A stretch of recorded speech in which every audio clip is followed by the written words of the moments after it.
Jake's Gift is a story I wrote about a Second World War veteran that goes back to Normandy for the 60th anniversary of D-Day. And his main goal in going back to France is to find the grave of his brother who was killed overseas during the war. And it's the first time he's been back since the Second World War. And he meets a young French girl there called Isabelle, and she helps him deal with the loss of his brother. And she's really the person that really helps him deal with some unresolved ghosts. And it's a drama, one-act play. It runs 65 minutes, and even though it is a drama, there are little raindrops of comedy in there that I think kind of balance out the story. And we've had the most amazing experience traveling across Canada for the last 9 years, and we are here in Lethbridge again. We were here in 2014 in the fall, and I was so thrilled when Glenn Miller of the Lethbridge Legion asked us to come back here. So we had our first show last night, and we're doing another one tonight at 7 o'clock. So. Let's talk about maybe where the inspiration for the show came from. Yeah, sure.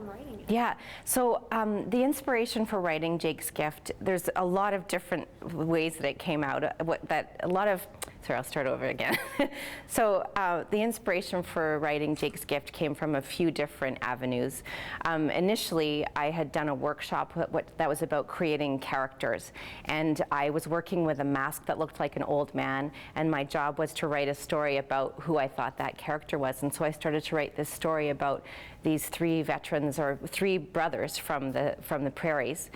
They were from a small town in Manitoba, and it just kind of came out of that, and I wanted to expand that story, and the character I created was named Jake. And in the original writing, he wasn't a veteran, because I realized now that I didn't have that voice. I didn't know how to speak from a veteran's voice because I'm not a veteran.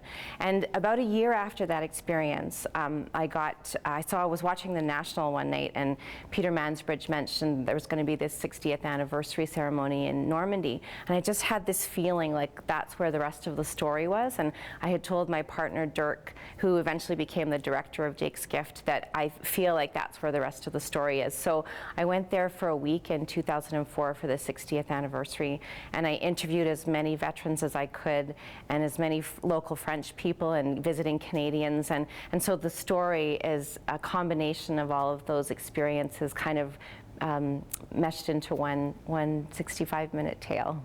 That makes it so special that it's actually people's real stories. Yeah. We were just talking off camera a little bit about kind of other stories that you have heard through performances, and just speaking with local veterans or maybe local non-veterans and their experiences. Yeah, it's been amazing. I love so much talking to the audience after the show, because everyone has a Jake in their life. Even last night there was an older man from Holland who spent his childhood in Holland during the war. And so he had amazing stories to share about that experience. And then his family moved over to Canada after the liberation of Holland. So it's amazing to meet them. And then the story is, in the play, Jake's brother, who he goes back to find, his grave is the grave of a soldier called Chester Hebner. And he's a real soldier whose grave I came across in Normandy in 2004. And I was drawn to it because of this little red maple leaf card that was leaning up against it, and it said, "I think you're great for helping make Canada a peaceful country, je me souviens." And so that became part of the play.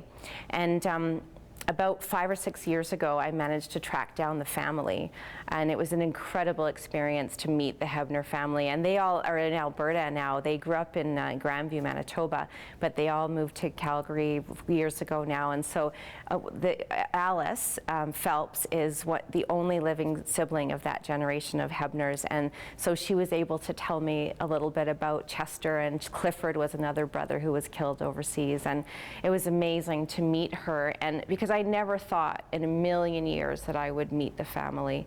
And the friendships that we've built with them and with other veterans, and veterans from all different generations, has been truly so special to us. And it's really the thing that keeps us going and keeps us wanting to share this story, because so many people seem to have a connection to it. Yeah. I incredible journey. Maybe let's just talk about lastly shows if people want to see where you're coming up. Yeah. Because you're touring, you might be back here in Alberta in November. Yeah, so right now we're April 8th today, and we're going to be doing our show tonight here at the Legion at 7 o'clock, and that's $20 a ticket at the door. And then in November of this year, 2016, we're going to be coming back to Alberta, and we're just building our tour now. So there's a couple places I know. We'll be in Fort Saskatchewan, we'll be in Fort McMurray, we'll be in Camrose. We'll hope to come down south too, and hopefully come back to Lethbridge and maybe a few other places too. So we're just building that now. But our website information is jakesgift.com, and we update the tour as it comes up and as it gets confirmed. So we'll definitely be spending more time in Alberta this year for sure. Awesome, we're happy to hear that. Yay. Is there anything else you want to talk about, Julia, that I didn't touch on? Yeah, well, one of the things that we love to do in the communities that we perform in is we always sell Jake's Gift button packages after the show, and 100% of the money always comes back to the Legion of the community that we performed in. And so far, since 2010, I think is when we started doing that, we've raised over $36,000 for Legions and Poppy Trust funds across Canada. So we always ask the audience to think about donating to that cause too when they come and see the show.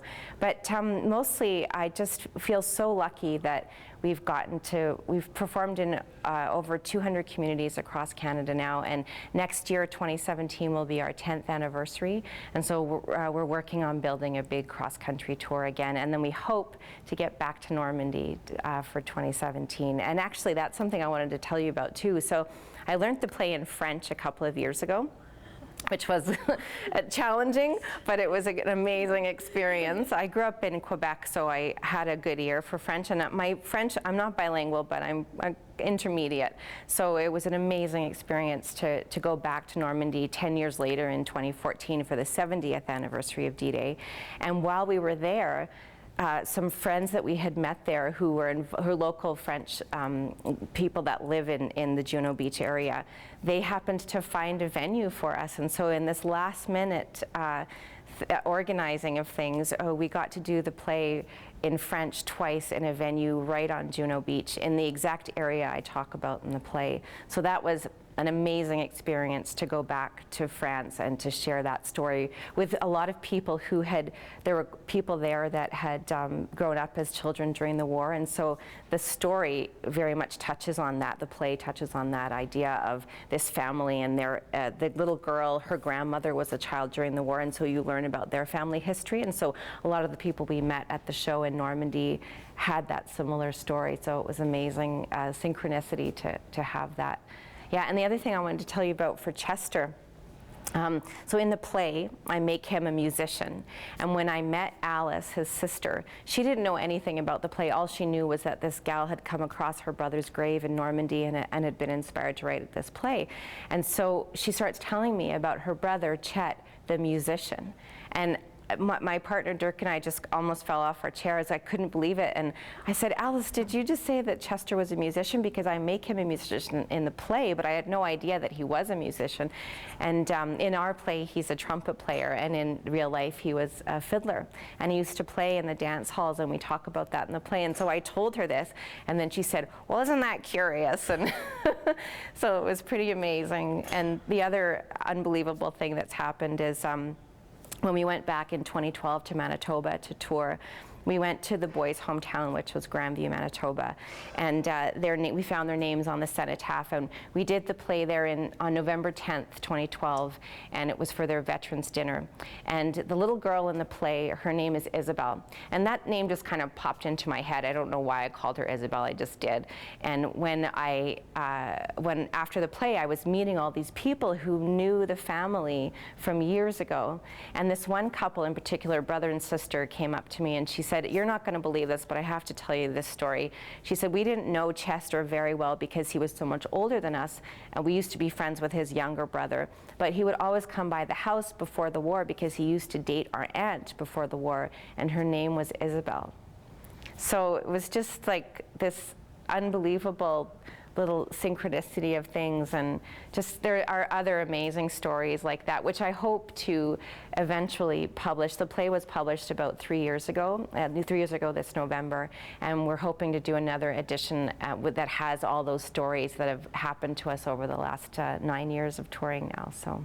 That is so inspirational. I can't believe that. That's funny. That's funny how life works. It's amazing, It's those incredible. little synchronicities of, and a lot of people when I tell them, because we do Q&A after the show, and I get to share all these stories with people, and one lady once said to me, she said, I don't think, she said that was some kind of, I don't know, divine intervention or something of the story making its way to you from a different, I don't know even remember the word she used, but just something other than our own experience, right? Something greater. So, which to me is a beautiful way of thinking about art and about how it comes into our life. So. Yeah, and it's kind of become other people's stories as Absolutely. well. Yeah, and actually one of my 90-year-old boyfriends, his name is Jack Hadley, and he is still alive and kicking. He's a D-Day veteran that landed with the Queen's Own Rifles, and he landed in the exact location I talk about in the play.